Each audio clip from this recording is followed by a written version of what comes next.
Okay. It says we're live. Okay, good morning. My name is Dan Margulies. I am filling in for Rabbi Linzer while he's still in Israel. Today is November 8th. It's the 19th of Marcheshvan. And we have just started Masechet Makkot yesterday. Thank you to Michal. I heard she did a wonderful job with the introduction, introducing all the themes and ideas of the Masechet, which means I don't have to explain anything. And we're going to pick up around 7 lines down in the wide lines on Bet Amud Bet, where it says Amar Rav Chizda. So we're in the middle of a discussion, which is why do Eidim Zomimim, why are they off the hook for paying kofar? That is, if Eidim Zomimim would come to testify to, I found that rather distracting also, high school kids highlighting everything. So if Eidim Zomimim would be coming to force someone to pay kofar, this is a certain kinds of payments that come about either in a case where because of physical assault, a man causes a woman to have a miscarriage in some way, or in certain kinds of cases of oxen. We remember back from Bava Kama, we have kofar that gets paid by shor tam. So there are other kinds of cases where you would have a kofar. So if the witnesses come to testify about someone that they would be forced to pay kofar, and then the witnesses are proved to be zomimim, so we actually don't make them pay the kofar in reciprocity. It's an exception to the general rule of reciprocal punishment. So we were saying, where does that from? And we said, oh, kufra. So kufra kapara. So it's based on the principle that kofar, the kofar payment, is a kapara, is an atonement for the crime. It's not actually restitutive. I don't know if that's a word. I'm not sure if that's a word. It is now. Restorative restitution type of payment, but it's a payment that by giving that money, you effect the kapara for the sin of the crime. So if that's the case, so the honey lav bar kapara ninu. So for the Eidim Zomimim, they didn't actually do the crime that the kofar comes to bring kapara for, so there would be no need for them to pay the kofar. So it's an interesting exception to the rule. But now our Gemara brings in the opinion of Rav Chizda by asking Man Tana Kufra Kapara. So who is the one who says that kofar is a kapara, is an atonement type of payment? So Rav Chizda says Rabbi Yishmael benosh Rabbi Yochanan ben Baroka. So he says it's the opinion of Rabbi Yishmael, the son of Rabbi Yochanan ben Baroka. Rabbi Yochanan ben Baroka himself, an interesting Tana, and this Rabbi Yishmael, his son. So he said, Tanya, we have 2 different opinions in a Braita. V'natan pidyon nafsho. This is in Bava Kama. And it says he has to pay pidyon nafsho, an exchange, redemption for his life, demei nizak. So the Tanakama's position is that you pay according to the value of the one who was injured.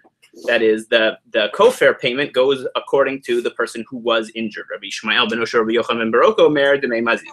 And he says that actually, the payment goes according to the value. And again, these value assessments are damim. It's an assessment of how much this person would be able to be sold for as a slave on the slave market, things like that. Okay. So this machloket, whether you pay demei nizak or demei mazik, sounds like, at least in part, that it could be because Rabbi Yishmael ben Rabbi Yochanan ben Baroka, his opinion is that the kofar is about a kapara for myself. If I did this crime and now my value is being assessed to pay afterward, so it's because I have to pay the value of my own life as a kapara for myself. But if it's demei nizak, you're paying for the person who is injured, then it makes sense that he would say it's not about kapara, it's about some sort of restoration, some sort of something to do with the person who injured. Okay, so my love, no, it could be an alternative interpretation. No, isn't it obvious? This is what I just said. That also my love, one says that kufra, the kapara, the kofar payment is mamona. It's a monetary payment. That's why you would pay demei nizak, the one according to who was damaged. Umar sabar kufra kapar. And Rabbi Yishmael says that it goes according to that it's kapara, so it goes by demei mazik, the person who caused the damage.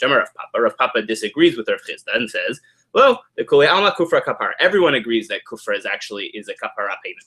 In fact, we don't need to say, man Tana. It's actually every Tana holds that kufra kapara.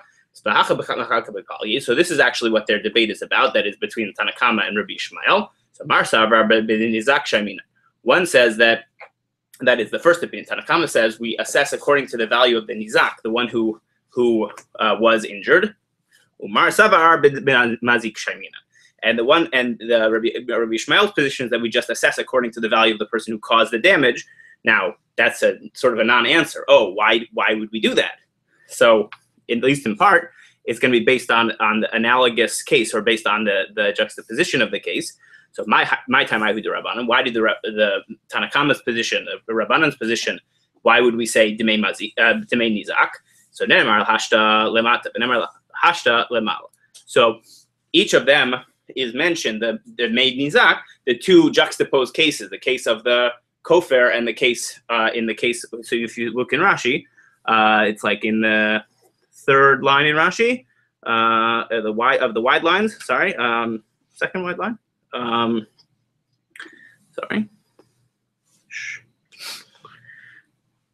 Oh, sorry. So like the fourth line. Nemar hashta lemala benogef isha hara. So in a case where someone, like I said, assaults a pregnant woman, kasher yashit ala bal haisha. So in that case, it's explicit that the kofar payment goes according to the person who is injured, the assessment of the value, and therefore Rabbanan learn it as an analogous case, and they say so. In both of them, we would say that you should go by Demei Nizak. Okay, so we both of them we go by the one who is injured. Rabbi Ishmael, Venatan Pidyon Nafsho Ktiv.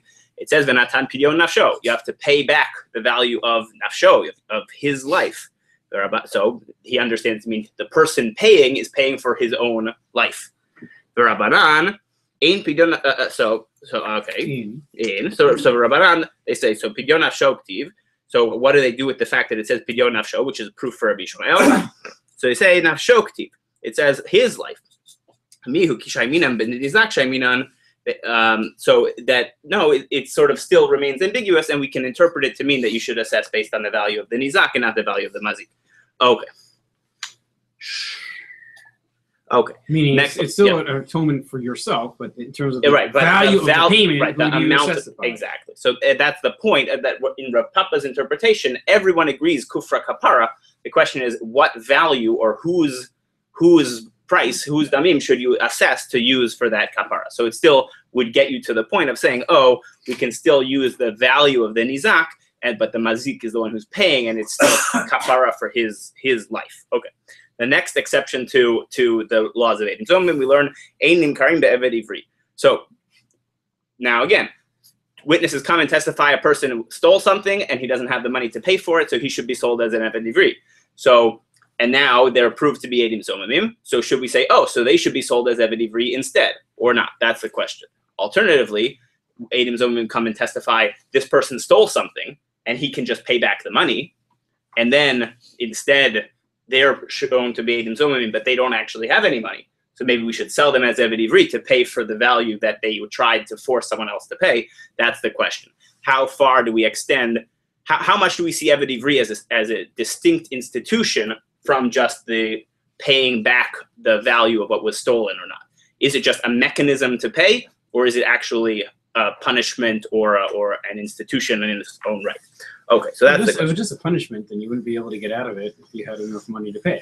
So to me, it seems it's only really a mechanism, which means like what they wanted to do, they didn't want to make him be an area. What they wanted to do was just have him on the hook for the value of whatever it is he stole, right? Regardless of how he got it back. If he got it back by being an area, or if he got it back so let's see the Gemara. In which case, then the logical inference of that is, regardless of what they wanted to do for him, and regardless of how much money they have, regardless of how much money he has, so it makes no difference if he has money or no money, or if they have money or no money. They should always just have to pay a mechanism to pay the value. So let's see how the Gemara fleshes it out.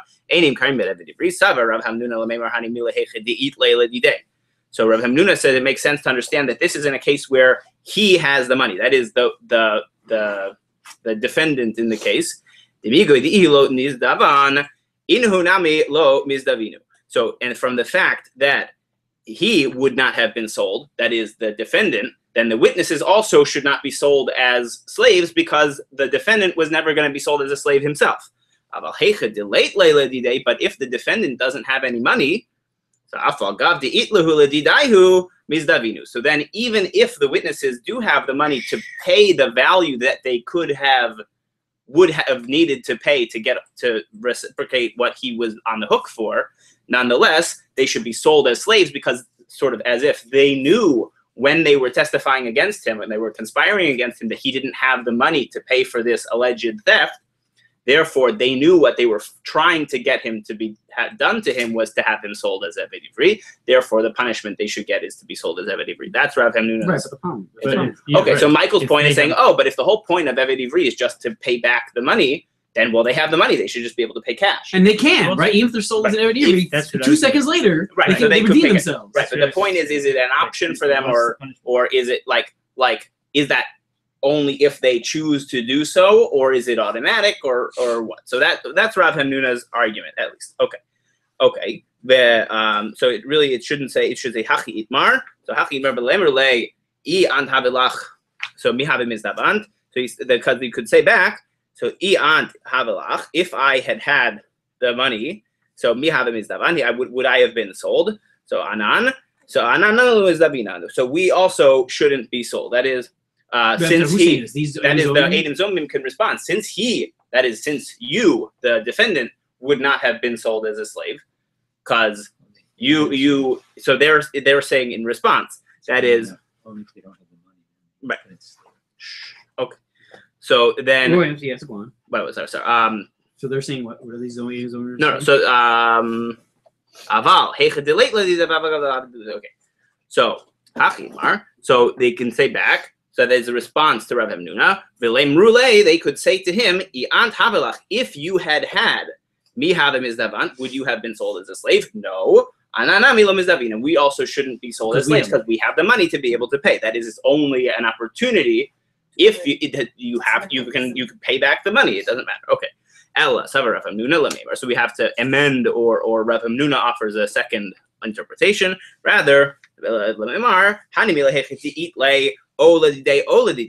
It's whether either of them has. But if neither of them has the money, so then they would be sold as slaves, because then the defendant would have for sure gone as a slave, and they don't have the recourse to be able to pay instead, so they also should go as slaves. However, what? So Amar le Rava. There was that opinion. This is Eidim Karmi. Right. So then the point is, so Rav Hamnuna says, under normal circumstances, Eidim Karim Be'Eved Ivri, but there's a specific exception of a case where they don't have the money and he doesn't have the money, that actually they could go as slaves. So they would say, Amar le Rava. No, Rava says actually the whole point of the Mishnah to teach you davka that case. That is the case where you could have thought that they would have been sold as slaves. Nonetheless, it says, Benin Kar Bignei Bato. He should be sold to pay back for his theft. Amar Rachmana Bignei Bato Lo Bezamimo. You're only sold for having stolen and not for a conspiracy. That is, the whole issue of the reciprocal punishment does not extend to Eved Ivri. It's a special exception. Okay. Mishum Rabbi Akiva Amr. So what does Rabbi Akiva say in our Mishnah? Sorry, page got stuck. So Rabbi Akiva's position in the Mishnah. Right? Oh, sorry. Yeah. Jump in? Not in the Mishnah. Really in the Mishnah. It's not in the Mishnah. It's in the Braita, right? Yeah, there's a Tanura Banan. Yeah. 2 lines earlier. Yeah. Sorry. Yeah. The 4 things. So Rabbi Akiva Amar Avim Mishal Mimal Piatzman. So they don't have to pay back by their own testimony. So what's the point from Rabbi Akiva? My time in the Rabbi Akiva. Kashaber. Knasahu. So Rabbi Akiva's understanding of this whole construct is that it's a knas. The knas ein mishalem al piatzmo. That is, wait a second. When we say that you testify about someone stole something and they have to pay back the money, that's not a knas. That's mamon. That's the amount you owe them money.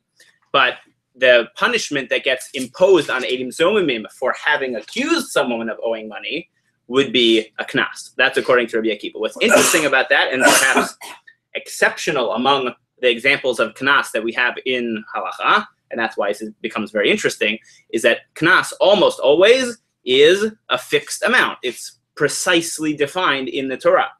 But, and that's one of the defining features, the difference between knas and mamon.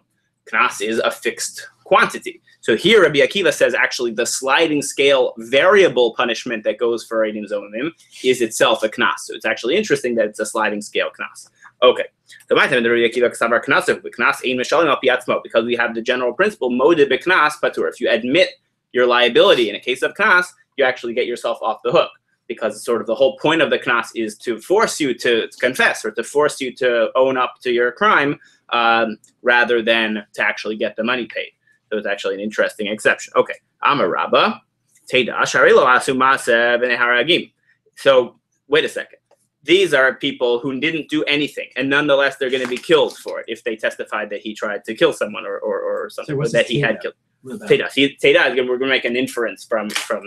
He's saying back to the proposed suggestion of Rabbi Akiva, like that is shelo asu masev v'neharagim u'mishalmim. That is, so we should say no. You can't just get yourself off the hook by being modeh. That is, Rabbi Akiva position was amru af ein mishalmim al piatzman.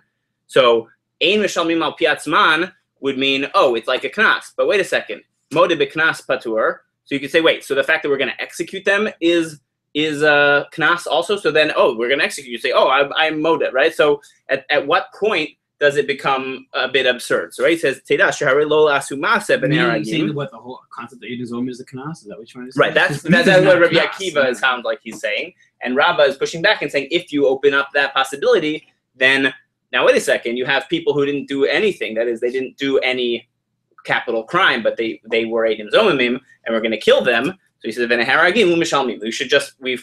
we impose this punishment on them no matter what. So Amar Rav Nachman Teda, Sharim Amon Biad Baalim U'Mishalmim. But this is a special exception anyway, because nobody stole anything, and you're paying back money anyway. So that is either right that we're going to kill them and make them pay the money, or we're going to pay back the money even though nobody lost anything. We don't kill. Well, so that's the point. Is this a special exception? So this payment is different than normal cases. Okay, so we're going to see. So mind you, what case are we talking about? So what is it that they didn't do a masa? They didn't do any action. We're on the top of Gimel Amud Aleph. Hainu de Rabbi. That's what Rabbi was talking about. So what case are we talking about? Eid Zomeim mishalem lefi chelko. A single Eid Zomeim pays the monetary restitution according to his percentage stake in the conspiracy. So my mishalem lefi chelko, ilay melahai mishalem palga v'hai mishalem palga. Perhaps we should understand that of the two witnesses, each one should pay half. So Tanina, we learned in the next coming up Mishnah later, mishal shalim b'mamon ve'ein mishal shalim b'malkot. When we can subdivide the financial liabilities in a case of Eidim Zomimim among the different witnesses, but not the punitive, whether it's lashes or whether it's a capital crime or something like that. The capital and corporal punishment doesn't get subdivided. If you are trying to force someone to get 40 lashes, you don't say each witness gets 20. You say each witness gets 40, because the punishment is of 40 really 39, and then how do you divide 39 in half? But okay. Ella kigon di'itzom chad minayu. No, maybe what happened was there was a group of witnesses, and only one of them was shown to have been Eid Zomeim. Okay, dimishalim palga didei. Maybe he'll pay only his half. So umi mishalim. So, but wait a second. Would he really have to pay in such a case? That is, in a case where only one of the witnesses was proven to have been Eid Zomeim. V'hatanya ein Eid Zomeim mishalim mamon ad sheyuzmu shnehem. We have a braita that says that actually, in order to make any of them pay, you have to prove that the entire group of witnesses was conspiratorial. That is, they have to achieve the status of becoming Eid Zomeim. Okay, so Amarava, but Omer Eidu Sheker He'adti. When someone comes forward and says, "Oh, actually, my testimony was false," is that really true? Kevan Shigiv Shubeinu Chozer Magid, who says that we would allow him to disqualify his own testimony. Once you testify, it's on the docket. You can't go back and change things. So they show up and said, we already testified in someone else's court, and we were shown to be Eidim Zomimim in that same court, in over there. And now, so he's saying, I want to pay this money. So that's the point where we would say that you're not allowed to mishalem al piatzmo. You can't just show up and say, oh, I'm an Eidim Zomim and I owe this person money. That's not. Wait, what is going on here? They're trying to say, what is the case of lo asu mase, the case where how can you say that they're mishalem al piat, that would be mishalem al piatzmo, and the challenge to that was, but they didn't do anything. That is, the case wasn't resolved to that point or something like that. So the point of, oh, what is it mishalem al piatzmo? What kind of self-obligation are you putting yourself into that would circumvent the question of modeh b'knas patur? Because that was the whole issue we had with Rabbi Akiva. So here he's saying, oh, you show up in Beit Din and say, oh, I was proven to be Eid Zomeim in a different court, and now I'm come forward to actually pay the debt. Okay, so come on. The Loki Rabbi Akiva, that actually doesn't accord with Rabbi Akiva's position. The Ikra Rabbi Akiva, if it were like Rabbi Akiva's position, Ha'amar Af Eino Mishalim Al Piatzmo, because Rabbi Akiva says you can't turn yourself in to pay for Eidim Zomim. Ella, but Omer He'adnu V'Huzam Beitin Shel Ploni. So rather, it must be a case where they show up and say, we testified and were shown to be Eidim Zomim in another court. V'Chayivnu Mamon, and they told us that we're obligated to pay this certain amount of money. Isn't that the same thing? That they're more their piatzmo, that they owe money now? No, because now they've actually, the chiyuv has been imposed by the Beit Din. Once the Beit Din actually comes down with the ruling, you have to pay, and they say, you pay 100 and you pay 100, right? And now they leave, the court has registered that they owe this debt, and then they show up at a different court and they say, I want to pay back the money. So that's not Mishalim Al Piatzmo, because that's not now you're not being moda to anything. Now you're just showing up and actually paying back something that you were. So the only way that would happen then is before the court is ruled. Right. That would be Mishalim Al Piatzmo, but that's the only problem of moda b'knas patur also. And only they go to another court. Right. Right. Well, because then it will just be within the same case. Exactly. Okay. So if it were like Rabbi Akiva, Hanamar for Animal Shalom Al Piatzmo, Elaba Omer had Nebu Huzam Beitin Ploni, the Chayv Nuhuman. I might have thought Kevan L'Chavrei Lo Mati Mechayev, since he can't force his friend to pay. That is, the two witnesses show up together, and one of them says, "I have to pay $100." Another one doesn't say anything. You can't force. You can say, "Wait a second, but you were there with me the whole time." Blah blah blah blah. But then it's Eid Echad b'Mamon is not enough to force him to pay. So Ihu Nami Lo Mechayev. So would you say that he also can't force himself to pay? Kamash Balan. So that's what this whole piece comes to teach, which is that there is a way that's not Mishalim Al Piatzmo, where the Eid Zomim can show up and volunteer to pay back the money that he owes, and that would be acceptable. Okay. The next Mishnah. Yeah. But when they're saying that a previous court found to be Zomim, is it the same case that was being brought from the previous court to this court? But it's not even the same. It's not a case anymore. Right? There was a case. They were shown to be Eidim Zomimim, and then it was registered in the court docket, Ploni owes $200. And then you show up at a different court and say, okay, I want to pay the money. Well, that's it. This is not another case. Right. It's not any other case. They're just showing up to pay. Right. And they won't have it. No, he would pay. They would. Yeah. That's a case where you would pay. Rabbi Akiva says Ein Mishalim Al Piatzmo means you can't show up and say, I'm in Eid Zomim. And the point is, what case would you be able to pay such that there's almost that I might have thought also Mishalim Al Piatzmo you would have to pay, and we say no, you don't have to pay. That's why, because Rabbi Akiva thinks Eidim Zomim is a knas, that if you just volunteer it normally, it wouldn't be accepted. But there's a specific case where it would be accepted.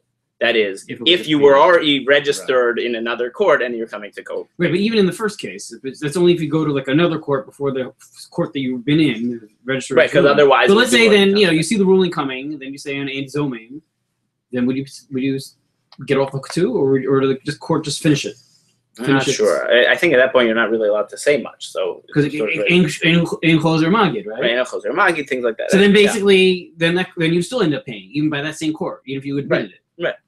If you admitted it at a point where we're not allowed to, where we're not listening to you anymore, or something like that, right? Yeah. So right. So the motive because at some point, right, it's like before the court is finally able to say you're chayav to pay X, Y, Z, and then after they say that, then if you admit to it, then whatever, who cares? But before that, so I don't know exactly about when it would matter, but so I guess there is a narrow window. So I guess it would be before, you see these other witnesses coming, and oh, I know those guys. They're gonna something like that, right? Before those other guys that testify, and say, all right, that's it. I'm a Zomim. I'm a Zomim, right? Then you'd be voted. You can't do that, right? You can't do that because exactly that's exactly this point here, which is that you're Kevan Shehigid Shuveinu Choser Magid. Once you've registered your testimony, you can't go back and amend your testimony later. You can't add something in later. But also because you can't testify against yourself, really. At least in part. For sure, testifying against yourself, but also, meaning a more general rule is you're not allowed to go back and amend testimony. You gave your testimony, now you're done.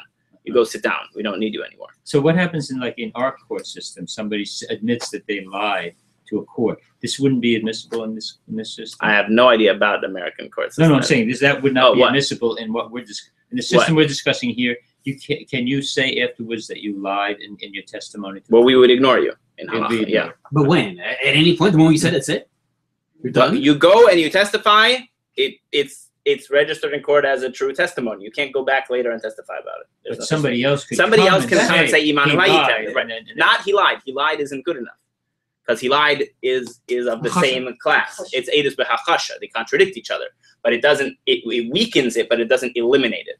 The way to destroy testimony is hazama. You have to say there was no way for you to have been able to have had this information. Imanu Hayitim. No, but if it's Anyway, we have to keep going. Two conflicting testimonies, Right. don't they just Yes. cancel each They other can out? cancel each other out So you have in no different ways. testimony They can against cancel the each other out, but that's what I mean is that but it's because of an impasse. It doesn't eliminate. Anyway, there's a lot more about this. Is this only capital punishment? No, this could apply to any kind of a case. Okay, we keep going. Yeah, Charlie, sorry. Oh yeah, in secular law, there's a problem with witnesses who we can't, whether you believe or not as well. I mean, I'm not a lawyer, but For sure. Okay, so the next message says, we testify about so-and-so that he divorced his wife, and he didn't pay the ktubah.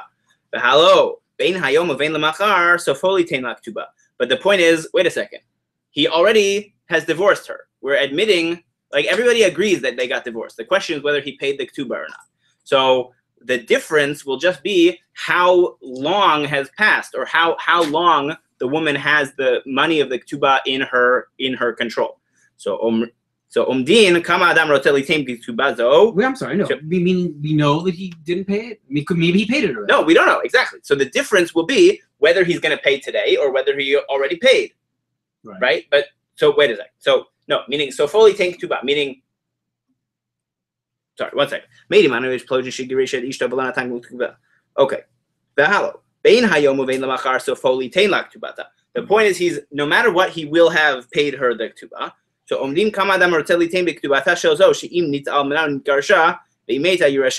So we do a risk assessment between the cost is if the wife predeceases the husband, then the wife's estate will have to pay the husband, will belong to the husband. And then we do the benefit analysis is, but if the husband predeceases the wife or he divorces her, then to pay the ktubah. So we balance those against each other and say, okay, so how much would this investment be worth to someone? It carries a certain amount of risk, it carries a certain amount of dividend, and then the question will be, so on the investment market, how much would such a ktubah be worth? That is, the ktubah is assessed based on the liability of the wife's estate and the benefits from the husband's ktubah. So the Gemara says, Keitzad Shamin, how do we do this assessment? On Rav Chizda, Beba'al. We assess it based on the husband. That is, according to this specific husband, about how much his, like, whether, how much money does he have and all these things. We would go and ask around, like, how much, whether he's going to die soon or not, do we think he'll divorce her soon or not, those kinds of questions. Okay, and Rav Nachman bar Oshia Omer be'isha. We take the assessment based on the woman's perspective. That is, how much was her estate and how many liabilities were there in her dowries and things like that. The Amar Rapava be'isha. What does that mean? Meaning, like, it's how much this is worth. I understand Baal versus Isha. It's like, right, but the point is, because it's an assessment, you have to bring in all of the different bits of risk in order to, right. So the question is, how expansive of a definition of the different liabilities and different risks involved in this ktubah would we use to actually assess the value of this ktubah? This is to decide how much that Zomimim have to pay? Yeah. Tangentially, yes, but also just in general to find out. So right, because of the Zomimim. That is, because what? Because the Zomimim are going to have to pay not the value of the ktubah, but actually the difference in between the value of the ktubah and the cost benefit, right? So because this ktubah, even though it says 200, but really maybe it's actually worth less because it's a low. We don't know who's going to die first. We don't know who'll die first. So the actual value of the investment is significantly reduced. So maybe it's only 75 because the husband is healthy or whatever, and the wife had a very large dowry. So there's all these other liabilities, so maybe the ktubah itself is not actually worth as much. That is, the ktubah is not the value of the ktubah. The ktubah value is how much would this debt be sold for because again in Masachet Ketubot we also see many examples. The wife sells her ketubah for some quick cash now to sell off. Oh, so does it mean like Isha? That Isha meaning maybe she'll sell it off. Maybe early? she could sell it off early. I think maybe that's what. But why don't we just say that you do all of that? Why would you say Baal versus Isha?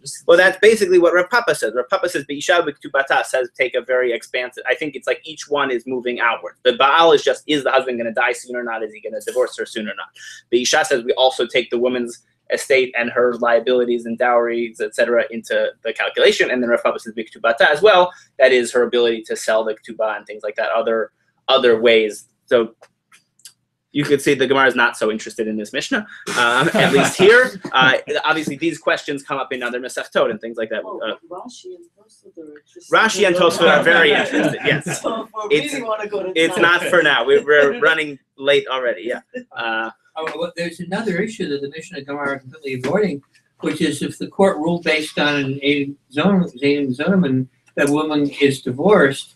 No. The point is we have the witnesses on the get already anyway. The point is now the case of the get has come to the Beit Din and they're saying, okay, now pay the ketubah. They're only we're only concerned about the It's not ketubah. like isn't Rashi saying that the whole question is contested because the husband is saying I never divorced her? Isn't that what Rashi's saying? Well, the husband's best claim would be to say I already paid, presumably. Or I never divorced her. Because if he says I never divorced her, but then they'll say, but yeah, but we have the get.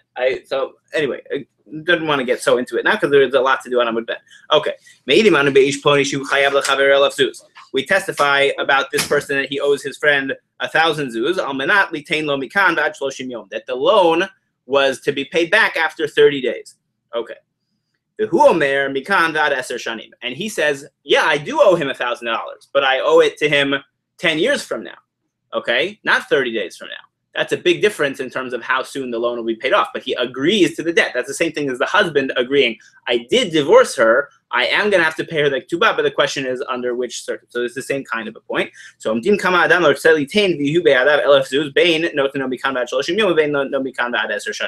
we say, how much would someone else pay in the difference in value of having received a loan for a month and for 10 years? So you think about it, the whole idea of taking out a loan is you think that someone else is investing in you because they know they're going to get the money back. And you now have liquid cash that you can use to spend on all of your different enterprises. You can go buy things, you can go build up your business, and then blah, blah, blah, blah, blah, and you make back the money. So that's the idea of taking out a loan. So there's a value in having the loan for a longer period of time. So there's actually is a way to assess and evaluate how much value it is worth to have a loan for 120 times as long. It's probably somewhere around 120 times as valuable, maybe more. Because 10 years is a very extended period of time to be able to put that money into your business and grow and you got a ribbis issue there. Well, not only a ribbis issue, we have a shemitah issue. It's 10 years. So the Gemara says, Amar Rabbi Yehuda, Amar Shmuel, Hamalvech Chaver le'eser shanim. If you lend money to your friend for 10 years, shvit mishmatato, the shemitah year will come in between, and you'll have shemitah ksafim. The debt will be canceled. So how can you ever have this? Why does the Mishnah mention this case? It must be that our Mishnah, which knows about the existence of Shemitah Ksafim, must be teaching us some halacha about Shemitah tangentially. Okay, so the Gemara says,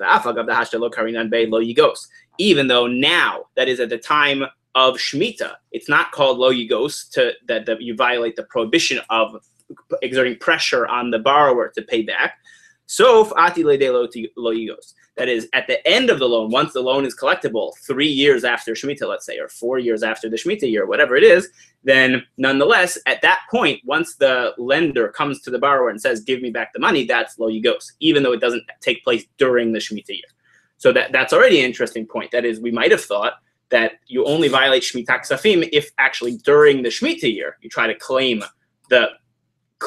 payment back on the loan. But if the loan would overlap Shemitah, it was made before Shemitah, being collected after Shemitah, Shemitah has nothing to do with it, perhaps. So the answer is no.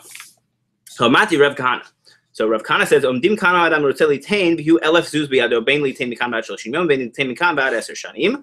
So the Mishnah says we have to assess in this way that the difference in value between 1 month and 10 years. So, and if you'll tell me that Shemitah cancels out this loan, then I would have ended up concluding that actually there's no there's no, it would be totally valueless loan. A 10-year loan is worth nothing because the loan will, or it's worth a lot to the borrower. It's worth nothing to the lender because the loan will be canceled. Okay. Amar Rava says, this is what we're talking about.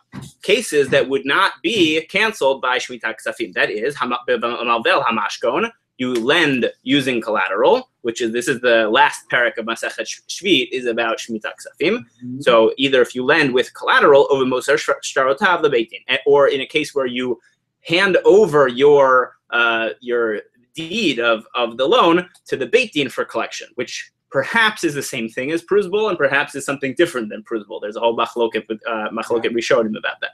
Okay, Ditzanan, based on the Mishnah in Masechet Shvit, Hamalvel Hamashkon, if you lend with a collateral, the Hamoser Shtarotav Lebeit Din, and you hand over your Shtarot to Beit Din, Ein Mashmitin, those loans will not be canceled by Shmita.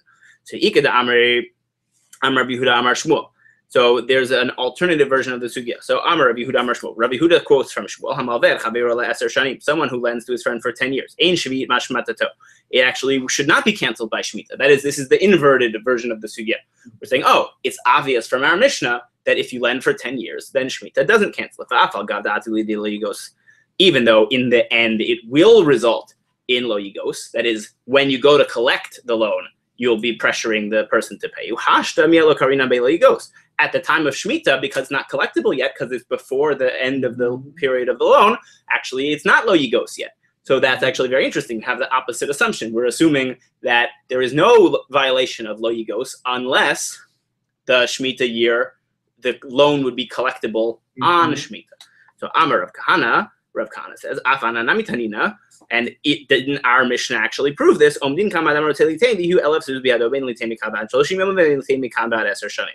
our Mishnah shows proof that actually there is an assessable difference in value between 1 month and 10 years collection on the loan, and therefore that 10-year collection on the loan would work.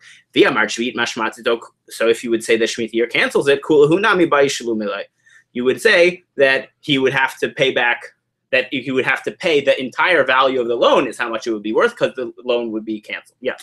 This sure sounds like Rabbi. Well, how does it sound like Rabbi? So you're basically discounting the value of the loan. We're not discounting. Why? Because you're counting how much you're willing to pay to have the loan be able to be paid in 10 years or however long is left. That is interest. No, but again, remember, we're talking about different parties. We're saying if the lender were to sell this debt to someone else, right?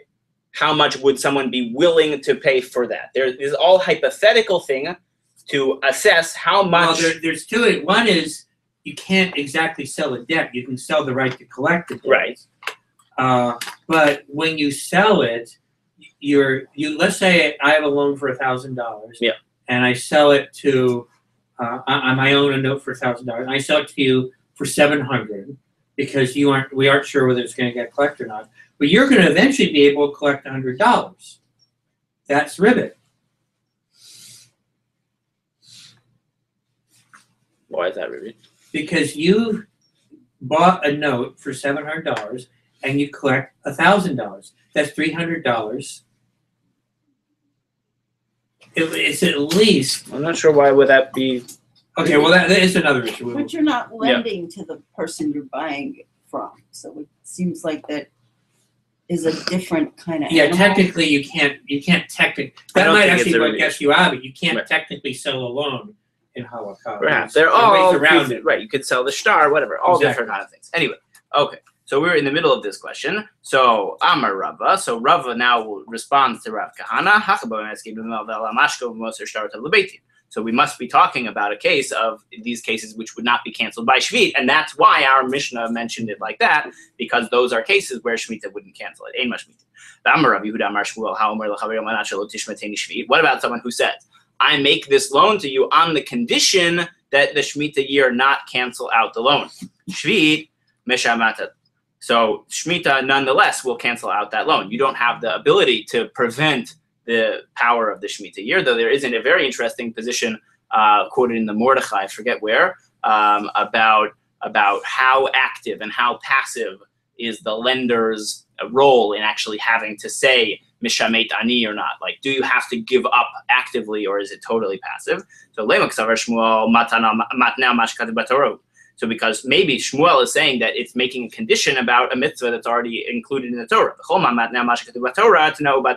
If you make a condition that tries to work around the laws of the Torah, then that Tanai will be totally canceled. The Haidmar, isn't this what this statement is saying from Shmuel? What if someone says, I make this, I'm giving you this money, or I'm making this sale to you on the condition that there's no ona, there's no overcharging, that the laws of overcharging don't apply. Now, of course, if someone says that to you, you say, well, probably they're overcharging me, right? But anyway, the point is whether this works or not. So Rav Amar yesh lo alav ona. The laws of ona still apply. Shmuel Amar ein lo alav ona. So, and Shmuel says there's no ona. That is, it sounds like Shmuel thinks you can make a Tanai, matnei ma shekatuv b'Torah. Hi, Marla. So, but this was said later. So, Amar Ravanan. So, Ravanan wants to explain Shmuel's position. L'didim ifar shalei. Aminei Shmuel. I'm going to explain Shmuel's position. Almanat she'ein lecha alai ona. I make the condition that you have no claims of ona against me. Ein lo alav ona. That's when there's no ona. Almanat she'ein bo ona. If you try to claim that the laws of ona should not apply to me at all, harei yesh bo ona. So you're not allowed to make a condition that tries to undo the law. But according to Shmuel, you could make a Tanai that says, I make this sale conditional on the fact that you're not going to take me to court about this, or that you're not going to hold me liable for this. Okay. So, hachanami almanat shelo tishmateni b'shvi'it. If I make a loan on the condition that you will not nullify the loan because of Shvit, ein Shvit mishmatato, then the Shemitah year will not cancel it. Almanat shelo tishmateni Shvit, but on the condition that the Shemitah year not cancel the loan, Shvit mishmatato, then the Shemitah year will cancel it. That is, on the one, you're making a Tanai about the person's active role in forgiving the loan or not. And the second case, you're making a Tanai about whether or not Shemitah cancels loan. The first one, the Tanai will work. The second one, according to Shmuel, the Tanai will not work. Okay. Someone who lends money to their friend, stam, like just stam, whatever. That is without any specificity. If you just made a loan, you can't claim it any earlier than 30 days, because the assumption is that the normal terms of a loan, barring any other specificity, would be 30 days. We saw something very similar, interestingly enough, by Nazir. The Gemara goes through a whole discussion about stam nizirut shloshim yom and 29 and 31 and whatever, and the gematria from the word yehei. So it's very interesting to consider by Nazir that it's somehow seen as intrinsic to the basic ritual laws of Nazir that the term is for 30 days. And here, in a financial context where we would think it's totally based on the marketplace assumptions and everything else, that is 30 days. So it's interesting that Chazal are using the same time scale. You make a stam agreement to do something. You mean you're going to do it within a month, or you mean you'll do it at minimum a month. And then it's interesting to think that they use that in a ritual context where they try to make it clear from the psukim and bring all sorts of proofs for it. And here in a financial context where there's basically no need to derive it from psukim or anything like that. Okay. And basically the answer behind that is that, yeah, because 30 days is a good starting point for a basic assumption of how much time you would want for something of this time scale. Okay. Saba Rabbi Bar Chana Kamei de Rav. So Rabbi Bar Chana suggested to Rav, Lemeimar, Hani Mila B'Milva B'Shtar. That's about a loan that was written out in a contract. Because we can assume no one is going to go to all of the work of hiring the sofer and printing out the contract, or writing out the contract, or everything else, if the loan will be paid back less than 30 days. Aval, milva al peh, a verbal agreement for a loan, we can't assume that the loan is minimum 30 days. Maybe for a verbal agreement, the minimum loan could be much more minimal, and maybe the claimant can come and claim the loan to be paid back much earlier than 30 days. Because there's no assumption that it would be minimum 30 days. Okay. We have a braita that supports this. If you lend money to your friend without any specificity, you can't go and claim the loan for less than 30 days. Whether it's recorded in a shtar or whether it was a verbal agreement. Amar le Shmuel Rav Matna lo titu dibachrecha ad parashat lehashmaita. I'm not going to let you get up off of your sitting down until you explain to me this halacha, because it seems very strange. How could it be minimum 30 days both for an oral loan and a written loan? So minaha milta. So what case are we talking about? Amur Rabbanan hamalder chavero stam in rashali tovo pachot b'shloshim yom echad hamalder b'shtar v'echad hamalder al peh. So that's what he was asking about. Amar lei dichtiv. It's based on this pasuk. Karava shenat hasheva shenat hashmita. The Shemitah year is coming soon. For the Shemitah, for the 7th year is coming soon, which is the year of releasing. So he says what? Mimashma shenemar karavat shenat hasheva. From the fact that it says the 7th year is soon. Do I not know from context that he's talking about the Shemitah year? Ela matamar shenat hashmita, the year of releasing the loans. Lomar lecha yesh Shemitah cheret shehi kazo. There is another Shemitah that is like this. That is what? Be'ezozo hamalveh chavero stam she'eino rashei l'tovo pachot mishloshim yom. That the minimum terms for an ambiguous loan are taken to be minimally 30 days. That's like a Shemitah in that what? In that you're not allowed to claim back. Meaning, I say, I only loaned it to you for 2 days. I want the money now. You say, no, if you wanted it within that time, you should have made it explicit at the time we made the agreement. Okay.